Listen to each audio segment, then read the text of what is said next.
Lampião, a história do rei do cangaço. Lampião no Brasil. No sertão, o homem sempre foi sofrido. Trabalhou para poder sobreviver em local de terra seca, onde o que se planta pouco dá. Com esse sofrimento, surgiram os cangaceiros, um grupo de pessoas que iriam construir o Nordeste com gestos controversos de heroísmo e bondade. Vivendo no Agreste, eles lutavam por dois objetivos: vingar-se de crimes passados e conseguir munição para seus armamentos. Cangaceiros vem de canga, uma peça de madeira colocada nos animais de transporte. O termo faz alusão aos acessórios que carregavam no corpo. Também usavam roupas resistentes para que pudessem se meter no meio da caatinga. Quando os cangaceiros surgiram no início do século XX, não eram heróis nem vilões, eram apenas prestadores de serviços. Eram contratados pelos coronéis para matar seus inimigos. Mas reza a lenda que eles roubavam dos ricos para dar aos pobres. Os mais famosos cangaceiros foram Gameleira, Antônio Silvino, Corisco e Lampião.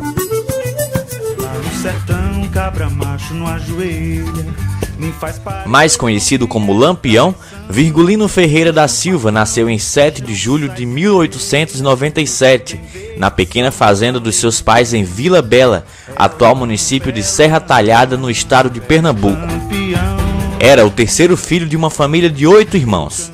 No ano de 1915, Lampião acusou um empregado do vizinho José Saturnino de roubar bodes da sua propriedade. Começou, então, uma rivalidade entre as duas famílias. 4 anos depois, ano de 1919, Virgulino e 2 irmãos se tornaram bandidos. Matavam o gado da vizinhança e assaltavam vilarejos. Os irmãos Ferreira passaram a ser perseguidos pela polícia e fugiram da fazenda. Na fuga, a mãe de Virgulino e seu pai morreram num tiroteio contra os policiais. O jovem Virgulino jurou vingança. Virgulino aderiu ao cangaço em 1920. Queria vingar a morte do pai assassinado. 2 anos depois, em 1922, entrou no bando do Senhor Pereira, um cangaceiro da época, e passou a ser o líder desse grupo. Virgulino Ferreira da Silva ganhou o apelido de Lampião. Existem 2 versões para o seu apelido. Os povos mais antigos dizem que ao matar uma pessoa, o cano do seu rifle em brasa lembrava a luz de um lampião. Outras pessoas garantem que ele iluminou o ambiente com tiros para que um companheiro achasse um cigarro perdido no escuro. Comparado a Robin Hood, um herói mítico inglês, um fora da lei que roubava dos ricos para dar aos pobres, Lampião também roubava comerciantes e fazendeiros, compartilhando parte do dinheiro com os mais pobres. Mas seus atos de crueldade lhe valeram a alcunha de Rei do Cangaço. O bando de Lampião ficou famoso pela violência. Roubavam e matavam por vingança ou encomenda. Os ataques resultavam em banhos de sangue. Para matar os inimigos, enfiava longos punhais entre a clavícula e o pescoço. O bando sequestrava crianças, incendiava fazendas, estuprava coletivamente, marcava o rosto de mulheres com ferro quente, torturava. Dizem que certa vez, antes de fuzilar um de seus próprios homens, obrigou-o a comer 1 quilo de sal. Matou um prisioneiro na frente da mulher, que implorava perdão pelo marido. Lampião arrancou olhos, cortou orelhas e línguas, sem a menor piedade. Em seus ataques às cidades, cortavam cabos telegráficos para isolar o lugar e impedir pedidos de socorro. A fama de Lampião se espalhou por todo o Brasil, tornando-se um desafio para a volante. Perseguido, viu 3 de seus 8 irmãos morrerem em combate e foi ferido 6 vezes. O governo da Bahia ofereceu uma quantia de 50 mil contos de réis pela captura dele, uma fortuna pela cabeça do personagem principal da cultura nordestina. Ele sempre conseguia fugir no meio da caatinga. Quase 100 anos depois, Lampião é considerado uma lenda pelo povo nordestino. Sua fama permanece no imaginário popular. O Rei do Cangaço lutou pelo direito do povo do sertão. Herói para uns, bandido para outros. O que é certo é que Lampião ficaria satisfeito por saber que é uma lenda nordestina. Vaidoso, o Rei do Cangaço permitiu que o comerciante Benjamin Abraão fotografasse e filmasse o bando. As imagens foram divulgadas pela imprensa em 1936. Registra os bandos no auge da sua glória e poder. Ao mesmo tempo que essas imagens mostravam o terror do banditismo, ela ajudava a criar o mito do herói ou do vilão nordestino. Durante os anos 20 e 30, Virgulino chegou a liderar 200 homens. Eles percorreram 7 estados nordestinos e foram perseguidos por 4.000 soldados. O bando sempre crescia. O filme de Benjamin apresenta um Lampião diferente do que o tornou lenda. O cabra-macho Lampião adorava bordar e costurar, ornamentava roupas como correntes e flores estilizadas. De bordado em bordado, os cangaceiros ditaram ordens e moda, viraram ídolos das mulheres sertanejas. Muitas delas seguiram o grupo e se casaram com membros do bando sem acompanhá-los. Lampião conheceu o amor em 1930.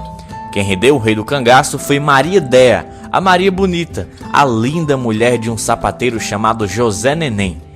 Ela tinha 19 anos e se disse apaixonada pelo cangaceiro há muito tempo. Pediu para acompanhá-lo, Lampião concordou. Ela enrolou seu colchão e acenou um adeus para o incrédulo marido. Em tempos de amor e luta, Lampião foi atingido por 7 tiros disparados pelos volantes, onde perdeu o olho direito. Até Lampião se apaixonar por Maria Bonita em 1930, mulheres não integravam o bando. Depois, a presença feminina foi iniciada ao bando. Dada a mulher do cangaceiro Corisco, sempre aconselhava os jovens da época para seguir seu exemplo em entrar para o cangaço. A presença feminina não impede que o bando de Lampião perca força. É ano de 30, o cangaço tem seu fim. O cangaço teve o seu fim a partir da decisão do então presidente da República, Getúlio Vargas, de eliminar todo e qualquer foco de desordem sobre o território nacional.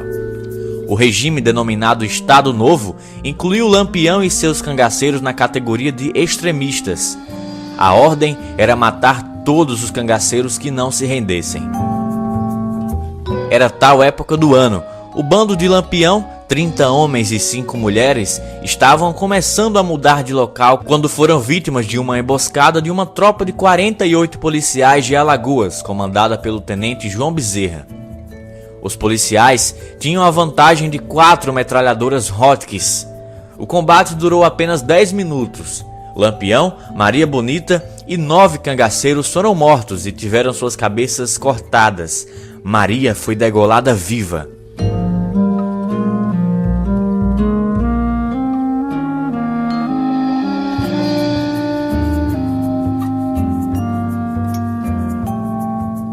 Os outros cangaceiros conseguiram escapar, fugiram da polícia. Alguns abandonaram o cangaço. Chega o ano de 40. O último sobrevivente do grupo, comandado por Lampião, morre Corisco, o diabo loiro. Corisco havia cortado o longo cabelo loiro e não andava mais em bando desde a morte de Lampião. Vivia escondido com sua mulher Dadá, na casa de um sertanejo na cidade baiana de Barra dos Mendes. O casal havia acabado de almoçar quando foi surpreendido por uma volante patrulha policial que seguia os cangaceiros. Corisco não quis se entregar e morreu no tiroteio. Dadá, ferida na perna por uma bala, ficou para contar a história.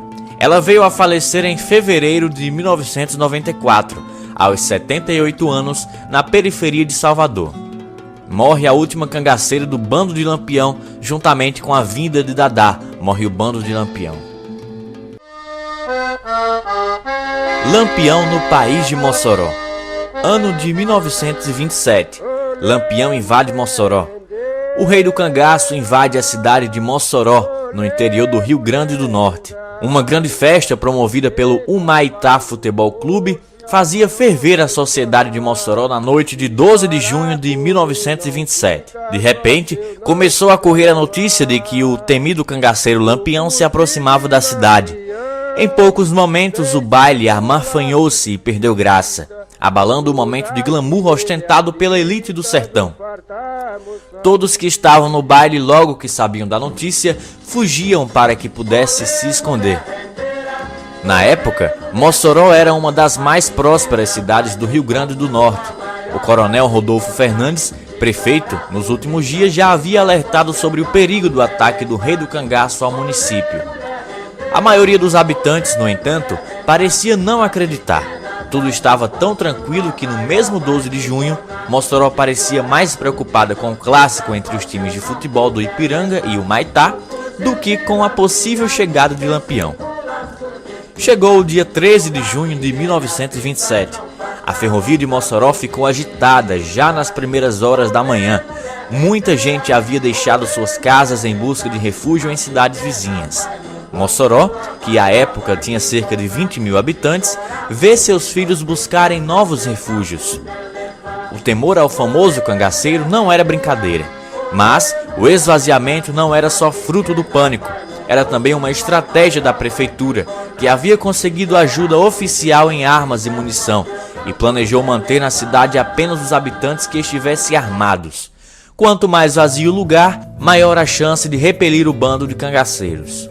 Fazia tempo que Lampião planejava encarar o desafio de invadir Mossoró. Seria a maior tentativa de rapinagem do bando.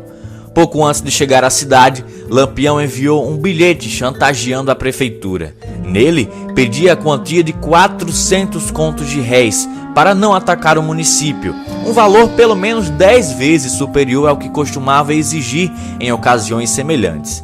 Na tarde de 13 de junho, feriado de Santo Antônio, o Rei do Cangaço e seu bando já se encontravam nos arredores do município potiguar.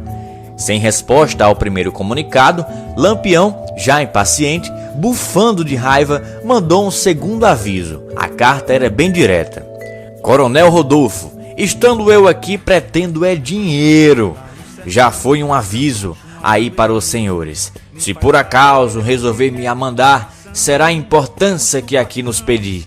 Eu invito da entrada aí, porém, não vindo esta importância, eu entrarei.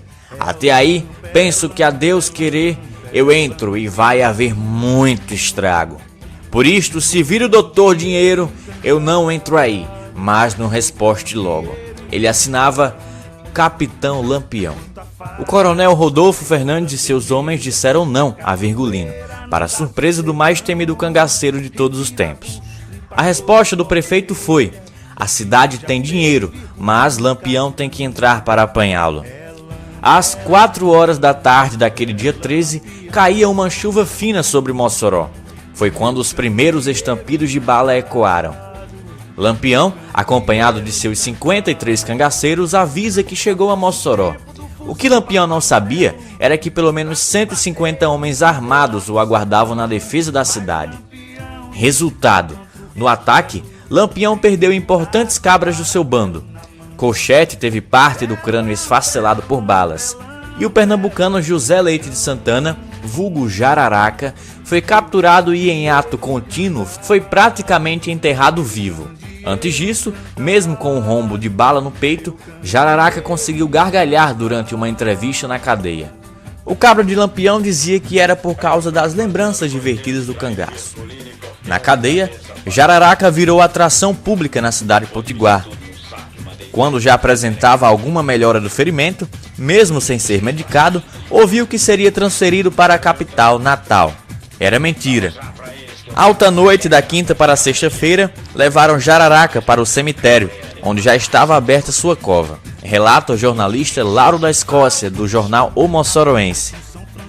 Pressentindo a armação, Jararaca diz: sei que vou morrer. Vão ver como morre um cangaceiro. O capitão Abdon Nunes, que comandava a polícia em Mossoró, relatou dias depois os momentos finais do capanga de Lampião. Foi-lhe dada uma coronhada e uma punhalada mortal. O bandido deu um grande urro e caiu na cova empurrado. Os soldados cobriram-lhe o corpo com areia. Pelas circunstâncias da morte, o túmulo de Jararaca virou local de romaria. Até hoje, as pessoas rezam e fazem promessas com pedidos ao cangaceiro executado. Na Terra do Sol, Deus e o diabo ainda andaram juntos. Lampião ordenou então a retirada da tropa para evitar a perda de outros homens e não manchar ainda mais sua reputação. Por causa do desastre em Mossoró, as deserções do bando foram consideráveis. A partir desse momento, a estrela de Lampião e seus cangaceiros gradativamente passou a brilhar cada vez menos. começou o declínio do Rei do Cangaço de Mossoró para todo o país. Até hoje, essa história é lembrada por meio do espetáculo Chuva de Bala no País de Mossoró. Ano de 2013, Lampião continua em Mossoró.